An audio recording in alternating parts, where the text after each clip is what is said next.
Madame Poletti, puis Monsieur Richard après. Merci Madame la Présidente. Je tiens également à féliciter Madame la rapporteure Martine Carillon-Couvreur pour le travail remarquable et complet qui a été mené dans le cadre de cette nouvelle mission sur la CNSA au sein de l'AMEX. Je souhaite aussi exprimer ma totale satisfaction sur le mode de fonctionnement de l'AMEX et féliciter Pierre Morange et Gisèle Biémouret qui co-président et participent à cet état d'esprit qui mène à travailler de façon à pouvoir proposer ensemble des modifications ou suggérer ensemble des nouvelles politiques. Et ça a été le cas notamment la semaine dernière lorsque nous avons travaillé autour de Martine Carillon-Couvreur.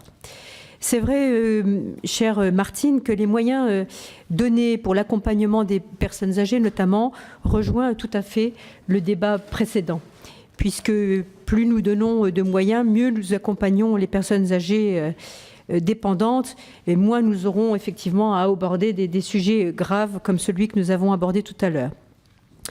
Je pense pouvoir parler avec quelques connaissances du sujet, puisque j'ai été en 2010 rapporteur d'une mission d'information présidée par Madame Laurence Dumont sur les missions et l'action de la CNSA.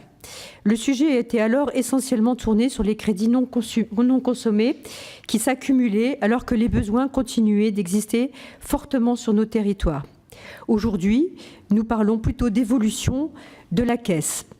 Bravo donc à Martine Carillon-Couvreur pour ce travail complexe, technique, qui ne suscite malheureusement pas forcément l'intérêt des médias, mais qui est pourtant tellement utile. Le paysage médico-social a considérablement évolué pendant 10 ans. La création de la CNSA en 2004, l'implantation des MDPH dans les départements et la création des ARS ont constitué une véritable révolution dans ce secteur. La Caisse tient une place très importante et très lisible, notamment dans le domaine du handicap. Elle est moins reconnue dans le domaine de la dépendance des personnes âgées, puisqu'elle n'est pas, comme pour les problématiques du handicap, relayée par des structures telles que les MDPH dans les départements pour lancer des projets ou des expérimentations. Toutefois, face à la problématique croissante de l'allongement de l'espérance de vie et du vieillissement de la population, ces missions doivent s'accroître. C'est tout à fait souhaitable et ça a été souligné par la rapporteure. Force est de constater que la consommation des crédits de la CNSA s'est améliorée ces dernières années. Plusieurs outils ont permis cette amélioration. Les appels à projets, la mise en place des enveloppes anticipées depuis plusieurs années et aussi une moindre pression sur les besoins, bien qu'ils existent encore. Un des principes fondateurs de la CNSA est la sanctuarisation des crédits qui lui sont délégués. Sanctuarisation à laquelle nous sommes tous attachés, enfin je l'espère.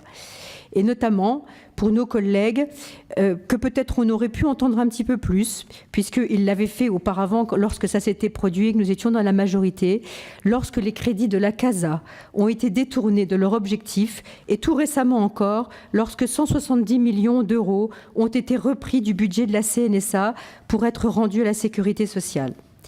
Je remercie Madame la rapporteure d'avoir apporté à la proposition numéro 2 la correction utile tendant à veiller à la sanctuarisation de ces crédits. Il me semble nécessaire de le dire et de le préciser. Nos concitoyens ont besoin que nous ayons des discours cohérents et non pas adaptables en fonction du fait que nous soyons ou non dans la majorité. Je souhaite faire 2 remarques. La première concerne les systèmes d'information, pointés du doigt par Martine Carillon-Couvreur. Malheureusement, force est de constater que cela déjà avait fait l'objet d'une proposition dans mon rapport en 2010. Mais nous ne pouvons que regretter que ce sujet ne soit pas réglé aujourd'hui.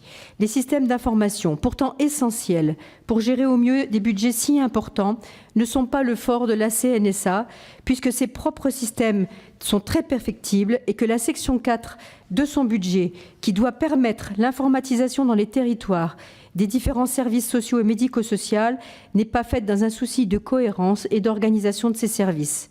Je voudrais demander à Madame la rapporteure comment elle a perçu cette difficulté, si elle a été formulée pendant ces auditions, notamment concernant la problématique spécifique de la section 4.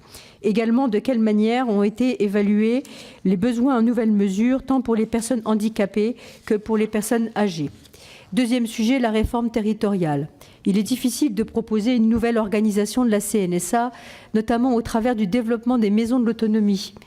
Dans la mesure où les compétences des conseils généraux, des conseils régionaux, des métropoles ne sont pas encore clairement définies dans le domaine social, le travail remarquable de la CNSA doit s'inscrire dans cette évolution. Sa double casquette de caisse et d'agence en font un partenaire indispensable pour nos territoires. Et donc les nouvelles compétences de ces territoires devront prendre en compte, évidemment, le travail de la CNSA. Merci. Merci, Madame Poletti. Monsieur Tian. Oui, merci Madame la Présidente. Deux mots pour... Non, excusez-moi, Monsieur